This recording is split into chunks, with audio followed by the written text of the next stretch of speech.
नमस्कार दोस्तों, only super quiz YouTube channel में आपका हार्दिक स्वागत है।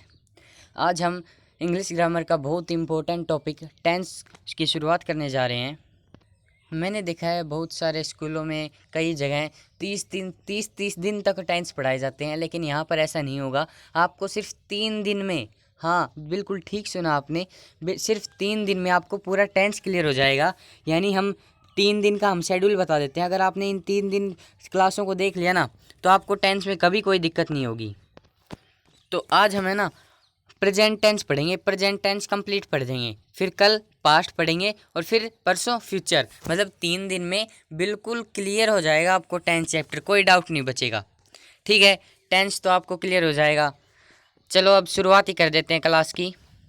अब आप लोग बचपन से टेंस पढ़ते आए हैं। टेंस 3 टाइप के होते हैं, प्रेजेंट, पास्ट, फ्यूचर, और इन सब के 4 पार्ट होते हैं। इंडेफिनेट, इंडेफिनेट को हम सिंपल भी बोलते हैं, कॉन्टीन्यूअस, परफेक्ट और परफेक्ट कॉन्टीन्यूअस। ये भी पढ़ा था आपने, ये आपने बचपन से पढ़ा है, लेकिन हम थोड़े एडवांस लेवल पर पढ़ेंगे। जिनको बेसिक से पढ़ना है, बेसिक भी इसी में है, और एडवांस से पढ़ना है, एडवांस भी इसी में है। तो कोई चिंता वाली बात नहीं है। तो हम आज प्रेजेंट टेंस को कंप्लीट कर देंगे। ये तो हमें पता है 3 टाइप के टेंस होते हैं, प्रेजेंट, पास्ट, फ्यूचर, लेकिन आज हम प्रेजेंट पढ़ेंगे। पहले एक कन्फ्यूजिंग पेयर पढ़ लेते हैं। ये कुछ कन्फ्यूजिंग पेयर होते हैं जो बेसिक वाले बच्चों को बहुत कन्फ्यूज करते हैं। जैसे सिंपल प्रेजेंट और प्रेजेंट कॉन्टीन्यूस में क्या अंतर है? बहुत ज़्यादा अंतर है। कॉन्टीन्यूस और परफेक्ट कॉन्टीन्यूस में भी बहुत ज़्यादा अंतर है। प्रेजेंट परफेक्ट और सिंपल पास्ट में भी अंतर है, और सिंपल पास्ट और पास्ट परफेक्ट, इन दोनों में भी अंतर है। अब क्या अंतर है? अगर आप ये पूरी सीरीज़ देख लोगे, ये 3 दिन की पूरी वीडियो, तो आप बिल्कुल अच्छे से समझ जाओगे इनके डिफरेंस। तो हम प्रेजेंट इंडेफिनेट से शुरुआत करते हैं। प्रेजेंट इंडेफिनेट को मैंने आपको बताया कि प्रेजेंट सिंपल भी कहते हैं। प्रेजेंट इंडेफिनेट के अंतर्गत हम विभिन्न प्रकार के कार्यों को रख सकते हैं। यानी हम प्रेजेंट इंडेफिनेट टेंस का हम यूज कहाँ करते हैं, ये बताया गया है। पहले तो कोई रेगुलर एक्शन हो, यानी कोई नियमित कार्य हो, तब हम वहाँ पर प्रेजेंट इंडेफिनेट का यूज करेंगे।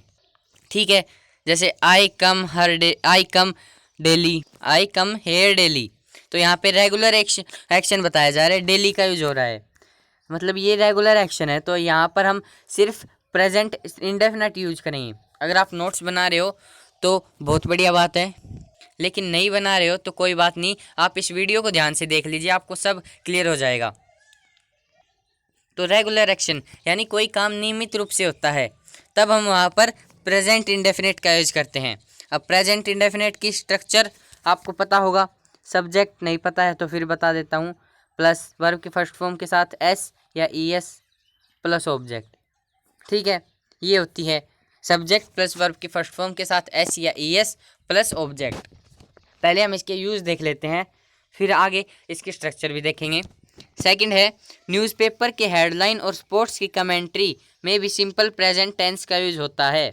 यानी आपने जो न्यूज़पेपर पढ़ा होगा उसमें आप कभी भी देख लेना, हिंदी के में नहीं, इंग्लिश के में, इंग्लिश के न्यूज़पेपर में हमेशा प्रेजेंट इंडेफिनेट का यूज मिलेगा। और स्पोर्ट्स की कमेंट्री, जैसे कोई फुटबॉल मैच है, क्रिकेट मैच है, वहाँ पर जो कमेंट्री होती है ना, वो बिल्कुल प्रेजेंट इंडेफिनेट में होती है। अब आपने बचपन में पढ़ा होगा, प्रेजेंट इंडेफिनेट की एक पहचान होती है कि लास्ट में ता है, ती है, ते हैं आते हैं। तो जैसे अब स्पोर्ट्स कमेंट्री है, सचिन छक्का मारता है, राहुल आउट होता है, ऐसे। यानी स्पोर्ट्स की कमेंट्री में हम प्रेजेंट इंडेफिनेट का यूज करते हैं। ठीक है, थर्ड है, निकट भविष्य के प्लान्ड कार्य को व्यक्त करने के लिए प्रेजेंट टेंस का प्रयोग हो सकता है। ध्यान से देखिए, अब इसमें ये नहीं कह रहा कि होगा, परमानेंट होगा, इसमें कह रहा हो सकता है। यानी आपको क्वेश्चन के हिसाब से देखना पड़ेगा कि यहाँ पे कौन सा टेंस यूज होगा। इसके एग्जाम्पल देखते हैं। The prime minister leaves for China next week. अब ये कार्य हो सकता है, क्या पता ना भी जाएं। तो जिसमें संभावना हो प्लान्ड कार्य की, अब ये प्लान्ड है कि कहाँ जाएंगे, चाइना जाएंगे, और कब जाएंगे, नेक्स्ट वीक जाएंगे। ठीक है, तो ये प्लान्ड कार्य है और हो भी सकता है, तो यहाँ पर प्रेजेंट इंडेफिनेट का यूज होगा, होगा नहीं, हो सकता है। अब मैंने आपको स्ट्रक्चर के बारे में बताया था, तो ये रहा पॉजिटिव, ये प्लस वी ई है ना, तो घबराने की ज़रूरत नहीं है, ये इसका मतलब होता है पॉजिटिव। ठीक है, प्लस वी ई का मतलब पॉजिटिव और माइनस वी ई का मतलब नेगेटिव। ठीक है, तो पॉजिटिव की स्ट्रक्चर देखते हैं। सब्जेक्ट प्लस वर्ब की फर्स्ट फॉर्म प्लस ऑब्जेक्ट। बस पॉजिटिव ये आएगा कब, अगर सब्जेक्ट आई, वी, यू, दे अथवा प्लूरल हो। जब सब्जेक्ट प्लूरल हो ना तो वर्ब के साथ एस या ईएस नहीं लगेगा, तो सिर्फ सिंपल सा आएगा सब्जेक्ट प्लस वर्ब की फर्स्ट फॉर्म। याद रखना प्रेजेंट सिंपल में वर्ब की फर्स्ट फॉर्म ही आती है प्लस ऑब्जेक्ट। ये छोटा सा बनेगा 3 वर्ड्स, ठीक है। नेगेटिव, अब नेगेटिव देखते हैं। सब्जेक्ट डू नॉट और या डोंट। अब ये डू नॉट और डोंट में कुछ ज़्यादा फर्क नहीं होता है, ये एक ही होते हैं। डू नॉट या डोंट और वर्ब की फर्स्ट फॉर्म प्लस ऑब्जेक्ट। अब ये डू का यूज हम कहाँ पर करेंगे, जब सब्जेक्ट प्लूरल हो, यानी आई, वी, दे, यू अथवा प्लूरल सब्जेक्ट हो तो डू का यूज होता है। और कोई सिंगुलर सब्जेक्ट हो, ये एस मतलब सिंगुलर सब्जेक्ट, तो वहाँ पर होगा डज, ठीक है, वहाँ पर यूज होगा डज का। लेकिन अगर प्लूरल सब्जेक्ट हो, पी एस यानी प्लूरल सब्जेक्ट, तो वहाँ पर होगा डू। याद रखना ये बात, plural subject do, singular subject does, ठीक है। लेकिन अगर क्वेश्चन मार्क आए, अब इसका क्वेश्चन बनाना हो तो डू आगे आ जाएगा, फिर सब्जेक्ट प्लस वर्ब की फर्स्ट फॉर्म प्लस ऑब्जेक्ट। यानी एक बात याद रखना, किसी का क्वेश्चन बनाते समय आप उसकी हेल्पिंग वर्ब को आगे ले आया करो, ठीक है। हेल्पिंग वर्ब को आगे ले आते ही उसका क्वेश्चन बन जाएगा। तो यहाँ पे हेल्पिंग वर्ब डू थी, नोट नहीं लाना, डू लाना है, तो डू यहाँ पे आ गया। डू सब्जेक्ट प्लस वर्ब की फर्स्ट फॉर्म प्लस ऑब्जेक्ट, ठीक है। अब इंटरोनेगेटिव बनाना हो, यानी जिसमें क्वेश्चन भी हो और नेगेटिव भी हो, वो एग्जाम्पल जैसे ये हो गया डू तो रहेगा, सब्जेक्ट के बाद नोट लग जाएगा बस, फिर वर्ब की फर्स्ट फॉर्म फिर ऑब्जेक्ट। आ गया समझ में। आप अगर आप ऐसे ना करो तो ऐसे भी कर सकते हो, don't plus subject plus verb की फर्स्ट फॉर्म प्लस ऑब्जेक्ट। और ये एक बात याद रखना, लास्ट में क्वेश्चन मार्क जरूर लगाना है, ठीक है। ये तो थी बेसिक बातें, अभी और पढ़ लेते हैं। पॉजिटिव सब मतलब अगर सिंगुलर सब्जेक्ट हो, जैसे फिर लगेगा सब्जेक्ट प्लस वर्ब की फर्स्ट फॉर्म के साथ एस या ई एस प्लस ऑब्जेक्ट।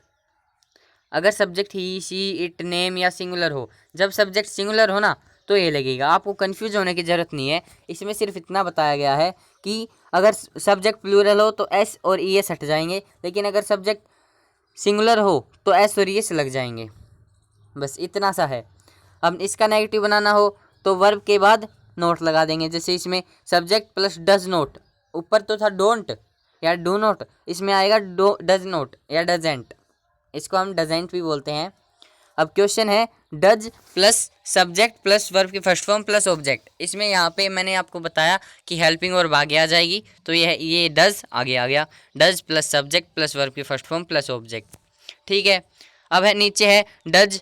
अब इसका इंटरनेगेटिव बनाना हो यानी जिसमें क्वेश्चन भी हो और वन नेगेटिव भी हो, तो डजेंट आगे ले आएंगे या सब्जेक्ट के बाद नोट लगा देंगे। इसमें दो बन सकते हैं, पहले डज फिर सब्जेक्ट फिर नोट प्लस वर्ब की फर्स्ट फॉर्म प्लस ऑब्जेक्ट, या डजेंट सब्जेक्ट प्लस वर्ब की फर्स्ट फॉर्म प्लस ऑब्जेक्ट। आ गया समझ में? समझ में आ रहा है तो कमेंट में लिखें, ठीक है। ये तो थी बेसिक बातें। अब correct the following sentences.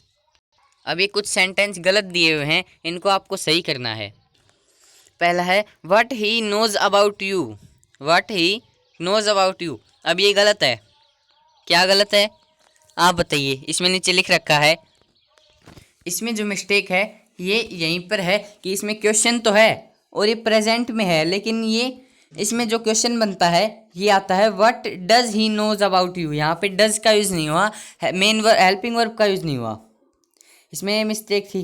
Second है I don't know what he knows about you, I don't know what he knows about you. अब ये बिल्कुल सही है क्योंकि यहाँ पे हेल्पिंग वर्ब का भी यूज़ हुआ है, इसलिए ये बिल्कुल सही है। थर्ड है the appeal of the victims to the transfer the cases related to riots to some other states do not affect the merit of the case. अब ये यहाँ पे है ना, इसमें एक मिस्टेक है, क्या है, चेंज डू टू डज, यानी डू को हम डज में बदलेंगे। क्यों? अदर स्टेट्स, अदर स्टेट्स को देखकर नहीं भरनी है ये वर्ब, ये भरनी है अपील को देखकर, दी अपील। हमने सब्जेक्ट वर्ब एग्रीमेंट में ये एक रूल था ये, तो यहाँ पे अपील को देखकर भरेंगे। तो यहाँ पे डू, अपील एक अनकाउंटेबल नाउन है, तो यहाँ पे डू की जगह डज आएगा, यानी सिंगुलर वर्ब आएगी। याद रखना अनकाउंटेबल नाउन के बाद हमेशा सिंगुलर वर्ब आती है। वाक्य 1 एवं 2 की व्याख्या। अब ये हमने कुछ सेंटेंस पढ़े, अब इनके बारे में पढ़ते हैं। पहले वाक्य में व्हाट का प्रयोग सवाल पूछने के लिए किया जा रहा है, तो व्हाट के बाद क्वेश्चन का फॉर्म, ये मैंने आपको बता दिया कि व्हाट के बाद क्वेश्चन का यूज होगा, तो यहाँ पे डज का यूज हुआ। आगे देखते हैं वाक्य 3 की व्याख्या। अब दूसरा तो बिल्कुल सही था। वाक्य 3 देखते हैं। पहले वाक्य में, एक वाक्य में वर्ब उस सब्जेक्ट के अनुसार होना चाहिए जो वाक्य का मेन सब्जेक्ट हो। अब यहाँ पे जो था ना अपील, ये इस वाक्य का मेन सब्जेक्ट था, इसके अनुसार वर्ब होनी चाहिए। जो हम अक्सर वर्ब को नज़दीक वाले सब्जेक्ट से मैच कर देते हैं, लेकिन ऐसा गलत है। अब हमने यहाँ पे अदर स्टेट्स के अनुसार ये डू भरा, लेकिन ये गलत है। द अपील के अनुसार भरा जाएगा, तो डज आएगा यहाँ पे डू की नहीं डज आएगा।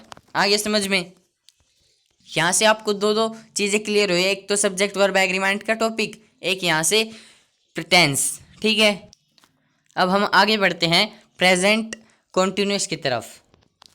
प्रेजेंट कॉन्टिन्यूस कह रहा है, ये प्रेजेंट कॉन्टिन्यूस है, इसमें है जो कार्य वर्तमान यानी वाक्य के बोलते समय हो रहा है वह प्रेजेंट टेंस के अंतर्गत आता है। यानी जो कार्य हम बोल रहे हैं तभी हो रहा है, तब हम वहाँ पर प्रेजेंट कॉन्टिन्यूस का यूज करेंगे। जैसे मैं अभी पढ़ा रहा हूँ, तो मैं अभी बोल भी रहा हूँ और सच में पढ़ा भी रहा हूँ, तो यहाँ पे प्रेजेंट कॉन्टिन्यूस टेंस का यूज होगा। I am studying tense now, जैसे आप अभी टेंस पढ़ रहे हो। ठीक है, यानी ये बोलते समय हो रहा है। आगे है, कई बार कार्य जारी अवस्था में होते हुए दिखाई नहीं देता, परंतु उन्हें प्रेजेंट कॉन्टिन्यूस टेंस के अंतर्गत रखा जा सकता है। यानी कई बार जो आपको सेंटेंस मिलेगा वो प्रेजेंट कॉन्टिन्यूस में नहीं मिलेगा, लेकिन आपको वहाँ पे यूज करना है। जैसे coastal areas are getting submerged, यानी अब हाँ, अभी थोड़ी हो रही है कोस्टल एरियाज। अब इसकी हिंदी बता देता हूँ, जो तटीय इलाके हैं वो डूबते जा रहे हैं, तो अब सच में थोड़ी डूब रहे हैं, हम बोल रहे हैं तभी थोड़ी डूब रहे हैं, पर हो रहा है ये काम। Population is increasing day by day, अब हम बोल रहे हैं तभी थोड़ी बढ़ रही है, लेकिन हमें पता है कि पॉपुलेशन बढ़ रही है, इसलिए यहाँ पर प्रेजेंट कॉन्टिन्यूस का यूज होगा। समझ में आ रहा है? लाइक करें, चैनल को सब्सक्राइब करें। आगे बढ़ते हैं। अगला रूल है, ये बहुत इंपॉर्टेंट रूल है, निकट भविष्य में होने वाले किसी कार्य को व्यक्त करने के लिए भी हम प्रेजेंट कॉन्टिन्यूस टेंस का यूज करते हैं। यानी ऐसा कार्य जो निकट भविष्य में होने वाला है उसको व्यक्त करने के लिए हम प्रेजेंट कॉन्टिन्यूस टेंस का यूज करते हैं। ठीक है, जैसे I am going to Mumbai tomorrow, यानी मैं कल जाऊंगा, तो ये निकट भविष्य है, इसलिए यहाँ पे हम प्रेजेंट कॉन्टिन्यूस का यूज करेंगे। अब इसका स्ट्रक्चर देख लेते हैं, यानी फॉर्मूला कि ये कैसे अप्लाई होता है। ये प्लस वी ई मैंने आपको बताया पॉजिटिव है, तो subject plus is am are, ये बी की फॉर्म होती है, is am are was were. तो इज आपको पता है कहाँ पे, सिंगुलर सब्जेक्ट के साथ इज का यूज होता है। ये राइटिंग थोड़ी साफ नहीं है, इज का यूज होता है सिंगुलर सब्जेक्ट के साथ, एम का यूज होता है आई के साथ, और आपको पता है आर का यूज प्लूरल सब्जेक्ट के साथ, प्लूरल पीएस यानी प्लूरल सब्जेक्ट। ठीक है, तो इसमें कंफ्यूज नहीं होना। फिर वर्ब की फर्स्ट फॉर्म और फिर उसके बाद आईएनजी लगेगा, यानी वर्ब की फर्स्ट फॉर्म तो लगानी है, फिर उसके बाद आईएनजी लगाना है और फिर ऑब्जेक्ट। ठीक है, अब इसका नेगेटिव बनाना हो तो इसका नेगेटिव बनेगा subject plus is am are not. अब इज मैंने आपको बताया हेल्पिंग वर्ब के बाद नोट लगाना है, कोई भी सेंटेंस हो उसमें हेल्पिंग वर्ब के बाद नोट लगेगा, अगर उसमें नेगेटिव बनाना हो तो।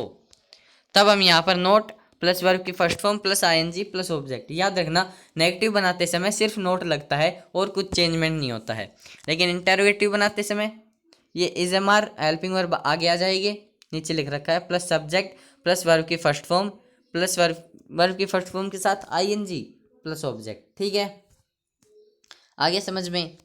इसको आप ऐसे भी कर सकते हो, is am are subject plus not, ये इंटर नेगेटिव है, लिख देता हूँ I N inter negative, sorry ये गलती से हो गया था, लेकिन अब क्वेश्चन पे ध्यान दें। Is am are plus subject plus not plus verb की फर्स्ट फॉर्म के साथ आईएनजी और फिर ऑब्जेक्ट।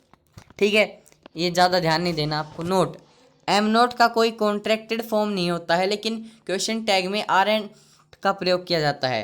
यानी जैसे हमने क्वेश्चन टैग एक नया चैप्टर है इंग्लिश ग्रामर में, उससे भी हम पढ़ाएंगे, आज टेंस पढ़ लीजिए। यानी ये जो आपने देखा अभी डज नोट को हम डजेंट लिख रहे थे। डोंट डू नोट को हम डोंट लिख रहे थे, लेकिन एम नोट को हम कुछ नहीं लिख सकते, यानी इसका कॉन्ट्रैक्टेड फॉर्म नहीं हो सकता। आई की जगह हम आर एंड टाई करेंगे, लेकिन क्वेश्चन टैग बनाना हो जब हम यहाँ पर आर एंड टाई करेंगे। ठीक है, जैसे I am fine, aren't I. Question tag एक, मैं अभी थोड़ा सा बता देता हूँ, एक छोटा सा पार्ट होता है जो सेंटेंस के लास्ट में होता है। क्वेश्चन टैग एक छोटा सा पार्ट होता है जो सेंटेंस के लास्ट में होता है, और ये हमेशा अपोजिट होता है। सेंटेंस अगर पॉजिटिव में है तो ये नेगेटिव में होगा। इसमें है I am fine, are not I, इसमें नेगेटिव में है। आगे समझ में थोड़ा सा क्वेश्चन टैग भी क्लियर हो गया होगा आपको। इज एम आर का प्रयोग, इज एम आर का प्रयोग ये मैंने आपको बता दिया। इज का ही शी इट और सिंगुलर के साथ, एम का आई के साथ, आर का you we they all plural के साथ। ठीक है, my father is working in a bank and my brother is studying in a school. अब ये गलत है। क्यों गलत है? My father works in a bank.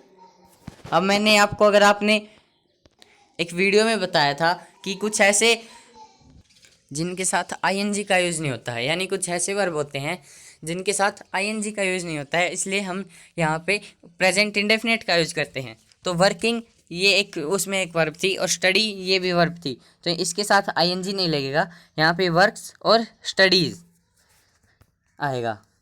ठीक है, आ गया समझ में? आगे बढ़ते हैं। जब वाक्य रूटीन हो तो प्रेजेंट कॉन्टिन्यूस का प्रयोग न करें, बल्कि सिंपल प्रेजेंट। अब मैंने आपको बताया रूटीन के लिए हम किसका यूज करते हैं? प्रेजेंट इंडेफिनिट का प्रयोग करें। लेकिन कार्य अगर ऐसा हो कुछ अवधि के लिए ही रूटीन रहे तो प्रेजेंट कॉन्टिन्यूस, यानी जो कुछ अवधि के लिए, निश्चित टाइम के लिए हो, तब हम वहाँ पर प्रेजेंट कॉन्टिन्यूस का यूज करेंगे। जैसे I am preparing for competitive exam from now A days. अभी कुछ अवधि के लिए ही है, फिर मैं ऐसे तो नहीं है मैं रेगुलर तैयारी करता रहूँगा एग्ज़ाम की। एग्ज़ाम ख़त्म होने के बाद आप तैयारी थोड़ी करते हैं, तो वहाँ पर आप प्रेजेंट कॉन्टिन्यूस का यूज करेंगे। वहाँ पर सिर्फ अवधि के लिए काम हो रहा है रेगुलर। आगे समझ में आ गया तो कमेंट करें। आगे बढ़ते हैं प्रेजेंट परफेक्ट की तरफ। अब ये वो वर्ब थी जो मैंने आपको बताई थी कि जिनके बाद प्रेजेंट कॉन्टिन्यूस का यूज नहीं होगा, सिर्फ प्रेजेंट इंडेफिनिट का होगा। जैसे वर्ब ऑफ परसेप्शन, यानी जो महसूस की जा सकती हैं। सी, टेस्ट, स्मेल, हियर, फटाफट पढ़ेंगे ये। Prefer, please, notice, recognise. Verb of thinking process, जिनसे हम सोचते हैं। Think, know, mean, mind, remember, suppose.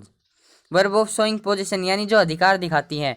Own, belong, comprise, possess, contain, consist. ठीक है। वर्ब एक्सप्रेसिंग फीलिंग और स्टेट ऑफ माइंड, यानी जो ऐसी वर्ब जो स्टेट ऑफ माइंड, माइंड की दशा को बताती हैं।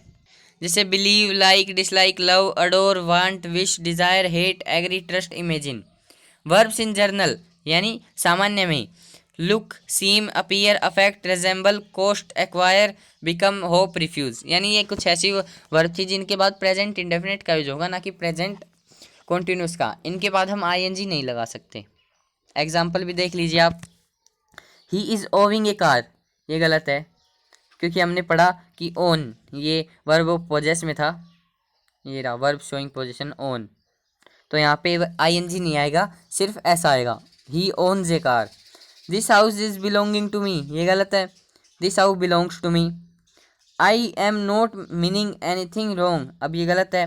आई don't mean anything wrong. I am seeing a man standing there, अब ये सीइंग गलत है। I see a man standing there. ठीक है। अब ये हैव के बारे में बहुत सारे बच्चों को कन्फ्यूजन होता है कि हैव का मतलब पोजेशन होता है या वर्ब के यूज़ में होता है। तो ये देख लीजिए, अगर हैव का अर्थ अधिकार हो, लेकिन मान लीजिए हैव का अर्थ अधिकार हो तो वहाँ पर आईएनजी का प्रयोग नहीं होगा। लेकिन अगर हैव का अर्थ खाना या एंजॉय करना निकले तो आईएनजी का प्रयोग होता है। जैसे I am having a piece of cake, यानी ये खाने के बारे में बता रहा है तो हैविंग सही है।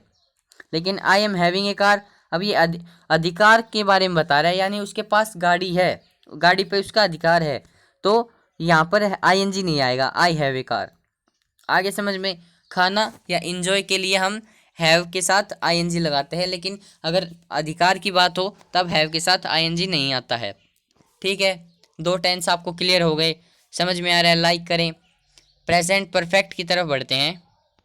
प्रेजेंट परफेक्ट, जो कार्य अभी अभी या फिलहाल खत्म हुआ है वह प्रेजेंट परफेक्ट टेंस के अंतर्गत आता है। यानी जो कार्य अभी अभी खत्म हुआ है, जैसे थोड़ी देर में वीडियो खत्म हो जाएगी तो आप कहोगे वो वीडियो खत्म हो चुकी है, यानी वो अभी अभी खत्म हुई है, तब हम वहाँ पर प्रेजेंट परफेक्ट का यूज करेंगे। जो काम फिलहाल खत्म हुआ है, जैसे he has come to Delhi recently, यानी वो दिल्ली से आया है रिसेंटली, अभी अभी। जब कार्य हो न जब कार्य महत्वपूर्ण हो, न कि कार्य होने का समय एवं कार्य होने के समय का उल्लेख भी हो नहीं हो, तब प्रेजेंट परफेक्ट टेंस का यूज। यानी जब कोई इम्पोर्टेंट कार्य हो, महत्वपूर्ण कार्य हो और उसका समय का उल्लेख भी नहीं हो, तब भी हम प्रेजेंट परफेक्ट, जैसे we have progressed a lot, we have reached the moon. अब ये महत्वपूर्ण कार्य है, इसलिए यहाँ पर हमने प्रेजेंट परफेक्ट टेंस का यूज किया। अब हम फिलहाल तो चांद पर नहीं पहुँचे हैं, पहले ही पहुँच चुके थे, तब हम यहाँ पर टाइम नहीं दिया गया तो हम यहाँ पर प्रेजेंट परफेक्ट टेंस का यूज करेंगे। अब इसके स्ट्रक्चर देख लेते हैं। Positive subject has have verb की third form plus object. Subject, अब इसका नेगेटिव बनाना हो तो सब्जेक्ट मैंने आपको बताया हेल्पिंग वर्ब के बाद नोट, तो हैज़ हैव हेल्पिंग वर्ब है, इसके बाद नोट लग जाएगा। अब सब्जेक्ट फिर हैजेंट हैवेंट वर्ब की third form plus object. Question है has have plus subject plus verb की थर्ड फॉर्म प्लस ऑब्जेक्ट, ये हैज़ हैव आगे आ गया। अब इसका नेगेटिव बनाना हो तो hasn't haven't subject plus verb की थर्ड फॉर्म प्लस ऑब्जेक्ट। याद रखना इसमें वर्ब की थर्ड फॉर्म आएगी, इसमें वर्ब की थर्ड फॉर्म आएगी प्रेजेंट परफेक्ट में, ठीक है। ये आगे आपको समझ में, आगे बढ़ते हैं। अब हैज़ और हैव के प्रयोग देख लेते हैं हम। हैज़ और हैव का प्रयोग कहाँ पर होगा? हैज़ को पता है आपको, ही शी इट और सिंगुलर के साथ, यानी सिंगुलर नाउन के साथ हम हैज़ का यूज करेंगे, लेकिन अगर प्लूरल नाउन या प्रोनाउन हो तो हम हैव का यूज करेंगे, ठीक है। अंतर देखें, science has given us many new invention. अब साइंस अनकाउंटेबल नाउन है, इसलिए यहाँ पर हैज़ का यूज होगा, सिंगुलर वर्ब का है। We have reached the moon, अब वी प्लूरल है तो हैव आएगा यहाँ पे, आ गया समझ में। Science has given us many new invention in the 19th century, लेकिन अब ये यहाँ पर गलत है। अब ये यहाँ पर गलत क्यों है? यहाँ पे है ना, हमने पढ़ा कि जब टाइम नहीं दिया हो तब यूज करते हैं हम, लेकिन इसमें तो टाइम दे दिया इन दी 19th सेंचुरी, तो ये यहाँ पर गलत हो जाएगा। यहाँ पे 19th सेंचुरी को हटा देंगे, या हम यहाँ पे सिंपल पास्ट का यूज करेंगे क्योंकि ये कार्य हो चुका है। We have reach the moon on 22 October 2008। अब ये टाइम दे गया, इसलिए यहाँ पर प्रेजेंट परफेक्ट का यूज नहीं होगा, यहाँ पे सिंपल पास्ट का यूज होगा। नीचे है, अगर भूतकाल के समय का उल्लेख हो तो प्रेजेंट परफेक्ट का नहीं, सिंपल पास्ट टेंस का यूज करें, ये मैंने आपको बता दिया। जो काम अगर टाइम दिया गया हो कि वो कार्य बहुत पहले ख़त्म हो चुका है, जैसे हमने ईडियम फ्रेजेस पहले ख़त्म कर लिए थे, तो वहाँ पे सिंपल पास्ट का यूज होगा।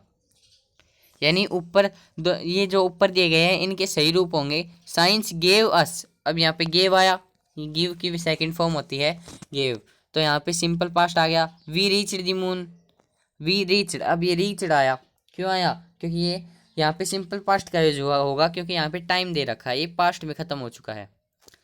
फर्स्ट है I have had enough problems air. अब बहुत सारे बच्चे कंफ्यूज आ जाते हैं हैव और हैड को देखकर, लेकिन यहाँ पे हैव और हैड अलग अलग बता रहे हैं। यहाँ पे ये हैव है ना, ये तो प्रेजेंट परफेक्ट को दर्शा रहा है शुरू वाला, और इसके बाद हमने पढ़ा कि वर्ब की थर्ड फॉर्म आती है। यहाँ पे हैड जो है यहाँ पे मेन वर्ब है, तो आपको कंफ्यूज नहीं होना है, इसके बारे में समझाते हैं अभी। He has had his breakfast. अब नीचे देखिए, इसके बारे में लिखा गया है, एक वाक्य में हैव की किसी भी फॉर्म, यानी हैज़ हैव हैड, किसी भी फॉर्म का यूज हो सकता है। यहाँ हैव के फॉर्म्स हेल्पिंग वर्ब के होंगे, यानी हेल्पिंग वर्ब के यूज में होंगे हैव के बाद हैड। ये आपको पढ़ने की ज़रूरत नहीं है, यहाँ पे लिख रखा है कि यहाँ पे है ना, हैव के बाद हैड का यूज हो सकता है, ये प्रेजेंट परफेक्ट या पास्ट परफेक्ट के होने चाहिए, यानी हैव के बाद हम हैड का यूज कर सकते हैं, इतना सा लिखा गया। और यहाँ पे हैव जो होगा वो हेल्पिंग वर्ब होगा और हैड जो होगा मेन वर्ब होगा। बस इतना लिखा गया है कि हैव के बाद हैड का यूज हो सकता है। हैड जो होगा वो मेन वर्ब होगा, हैव हेल्पिंग वर्ब, क्योंकि ये वाक्य प्रेजेंट परफेक्ट या पास्ट परफेक्ट ही है। अब ये तो समझ में आ गया कि इसके यूज कहाँ कहाँ पर है, हैज़ हैव भी समझ में आ गया। लेकिन अब देखते हैं कुछ ऐसे वर्ड्स अगर आपको कहीं पर मिल जाए तो आप वहाँ पे प्रेजेंट परफेक्ट यूज करना है। ये है सामान्यतः, रिसेंटली, ऑलरेडी, येट, सो फार। ये सिर्फ ये 4 वर्ड हैं, और भी हैं, का प्रयोग परफेक्ट टेंस में होता है। येट का प्रयोग प्रेजेंट टेंस के नेगेटिव में होता है, यानी जब येट हो जहाँ पर वहाँ पर नेगेटिव होगा। येट का मीनिंग नेगेटिव होता है। सामान्यतः यानी रिसेंटली, ऑलरेडी, येट और सो फार ये वर्ड आपको मिल जाए तो वहाँ पर आपको वर्ब की थर्ड फॉर्म लगानी है। वहाँ पर आपको एरर कर देना है अगर प्रेजेंट परफेक्ट के अलावा कोई और टेंस यूज हो रहा है। जैसे he has not reached home yet. अब ये येट है तो यहाँ पे जो होगा वो सेंटेंस तो नेगेटिव में होगा, और यहाँ पे प्रेजेंट परफेक्ट का यूज होगा, तो यहाँ पे हैज़ और वर्ब की थर्ड फॉर्म। ठीक है। He had not done any work so far. अब यहाँ पे सो फार का यूज हुआ है तो यहाँ पे प्रेजेंट परफेक्ट में होगा, और यहाँ पे ये नेगेटिव है, यहाँ पे पास्ट परफेक्ट का यूज हुआ है ना कि प्रेजेंट परफेक्ट का, क्योंकि यहाँ पे हैज है के बाद वर्ब की थर्ड फॉर्म नहीं है, यहाँ पे हैड के बाद वर्ब की थर्ड फॉर्म है। वर्ब थर्ड फॉर्म कहाँ पर है? Do, did, done. अब ये डन है वर्ब की थर्ड फॉर्म। आगे समझ में, हम कहाँ पर यूज करेंगे? जहाँ पर रिसेंटली, ऑलरेडी, येट, सो फार का यूज हो। ठीक है। अगर सिंस के बाद सिंपल प्रेजेंट का टेंस हो तो सिंस के पहले प्रेजेंट परफेक्ट का यूज होगा। यानी अगर सिंस के बाद किसी सेंटेंस के बीच में आपको सिंस मिल जाए और उसके बाद सिंपल पास्ट है तो उससे पहले हम प्रेजेंट परफेक्ट का यूज करेंगे। जैसे ये भूल जाइए आप, ये कुछ नहीं है यहाँ पे। सिंस के बाद आप देख लीजिए सिंपल पास्ट है, ही लेफ्ट इंडिया, तो यहाँ पे जो आएगा इससे पहले प्रेजेंट परफेक्ट आएगा। I haven't seen him, have plus verb की थर्ड फॉर्म सी, सा, सीन, सिंस फिर सिंपल पास्ट। याद रखना, present perfect plus since plus simple past, ये 3 चीज़ें याद रखनी है। प्रेजेंट परफेक्ट के बाद सिंस है, उसके बाद सिंपल पास्ट है। अब यही रूल सिंपल पास्ट में आएगा, यही रूल सिंपल पास्ट में आएगा। और क्या आएगा कि जहाँ पर सिंस हो और उसके बाद सिंपल पास्ट हो तो उससे पहले प्रेजेंट परफेक्ट आएगा। यानी अगर सेंटेंस में प्रेजेंट परफेक्ट हो, उसके बाद सिंस हो, तो उसके बाद सिंपल पास्ट। आगे समझ में। नोट, ऐसे वाक्यों में प्रेजेंट परफेक्ट के स्थान पर कोई मॉडल की परफेक्ट फॉर्म भी आ सकती है।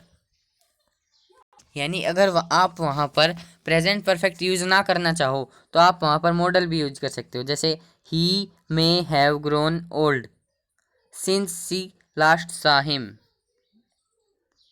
अब यहाँ पे मे का यूज हो गया।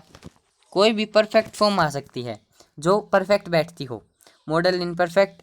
ठीक है। सेकंड है, अगर सिंस का प्रयोग वाक्य के शुरुआत में कर लिया जाए तो सिंपल पास्ट भी सिंस के साथ वाक्य के प्रथम भाग में आ जाएगा। यानी अगर सिंस, आपको बस इतना याद रखना है, ये ऊपर वाला ही रूल है, सिंस के बाद सिंपल पास्ट आएगा, सिंस के बाद सिंपल पास्ट आएगा, और फिर वही रूल अप्लाई होगा फिर प्रेजेंट परफेक्ट। ठीक है। सिंस के बाद सिंपल पास्ट फिर प्रेजेंट परफेक्ट। ऊपर था प्रेजेंट परफेक्ट फिर सिंस फिर सिंपल पास्ट, ऐसे ही ये है, सिंस के बाद प्रेजेंट सिंपल पास्ट फिर प्रेजेंट परफेक्ट। जैसे since he joined the army he has not taken any leave.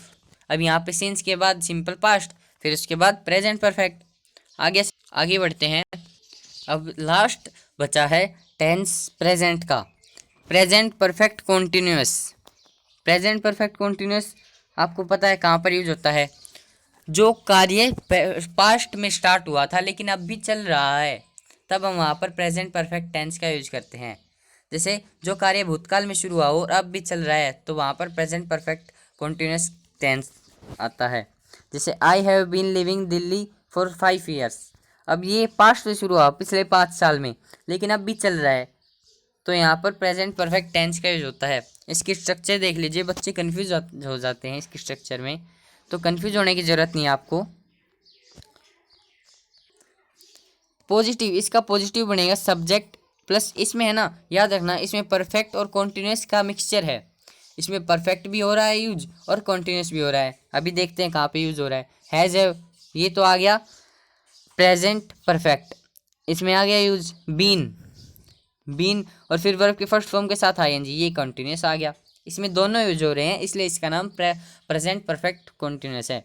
फिर ऑब्जेक्ट, और ये याद रखना फोर सिंस प्लस टाइम मिलेगा आपको यहाँ पर, आपको यहाँ पर फोर सिंस प्लस टाइम मिलेगा। अब फोर सिंस का यूज हमने प्रीपोजिशन में भी पढ़ा था, अब भी बताएंगे। Negative, subject plus has have plus note, यानी हम हेल्पिंग वर्ब के बाद नोट का यूज कर देंगे और फिर सेम एज इट इज़।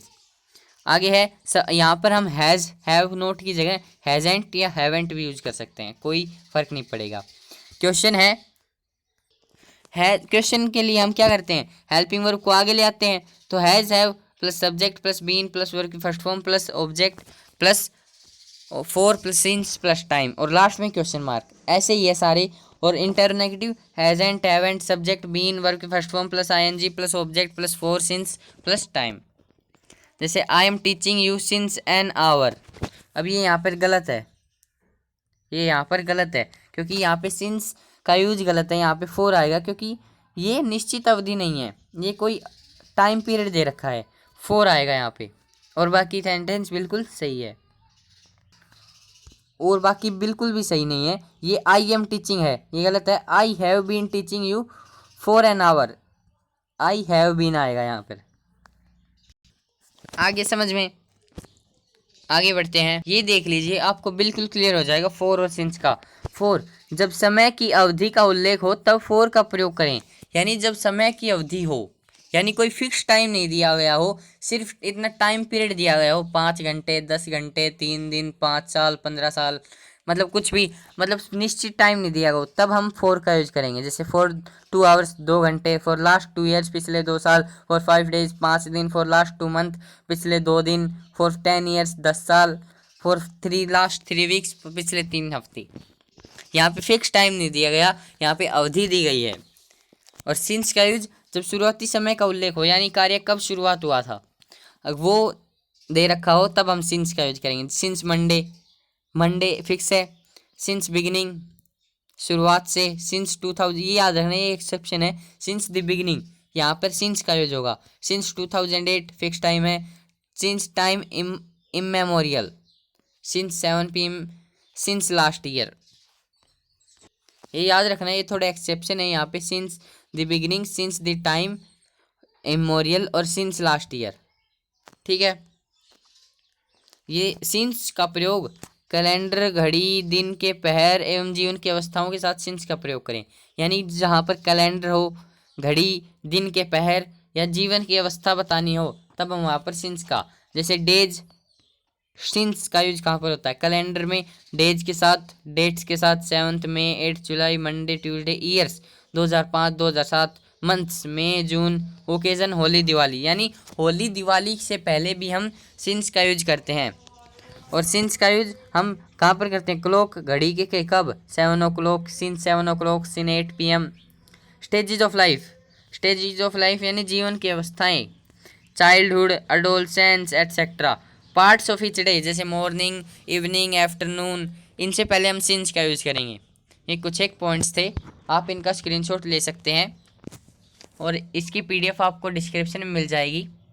बिल्कुल आज प्रेजेंट टेंस आपने बिल्कुल कंप्लीट कर लिया है। आपको समझ में आए तो कमेंट में ज़रूर लिखें और वीडियो को लाइक करे बिना नहीं जाएं।